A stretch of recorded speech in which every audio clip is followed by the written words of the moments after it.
দর্শক, হিমালয়ের বরফঢাকা সীমান্ত আবারও পরিণত হয়েছে এক ভয়ঙ্কর ভূ রাজনৈতিক উত্তেজনার কেন্দ্রে। ভারত চীন সীমান্তে 2024 সালের সামরিক সমঝোতার পর পরিস্থিতি কিছুটা শান্ত হয়েছিল বলে মনে করা হলেও সাম্প্রতিক ঘটনাবলী বলছে ভেতরে ভেতরে আরও গভীর হচ্ছে এই কৌশলগত স্নায়ুযুদ্ধ। আর এবারের বিতর্কের কেন্দ্রবিন্দুতে উঠে এসেছে অত্যন্ত গুরুত্বপূর্ণ শাক্সগাম উপত্যকা। সম্প্রতি স্যাটেলাইট ছবিতে দেখা যায় শাক্সগাম অঞ্চলে চীন নতুন অবকাঠামো ও সামরিক সুবিধা নির্মাণ জোরদার করেছে। এর পরপরই তীব্র প্রতিবাদ জানায় ভারত। নয়াদিল্লির দাবি, শাক্সগাম উপত্যকা ভারতের অবিচ্ছেদ্য অংশ এবং সেখানে চীনের যেকোনো নির্মাণ সম্পূর্ণ বেআইনি।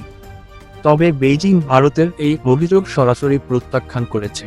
চীনের পররাষ্ট্র মন্ত্রণালয়ের মুখপাত্র মাও নিং স্পষ্ট ভাষায় বলেছেন, নিজেদের সার্বভৌম ভূখণ্ডে উন্নয়নমূলক কাজ করার পূর্ণ অধিকার চীনের রয়েছে।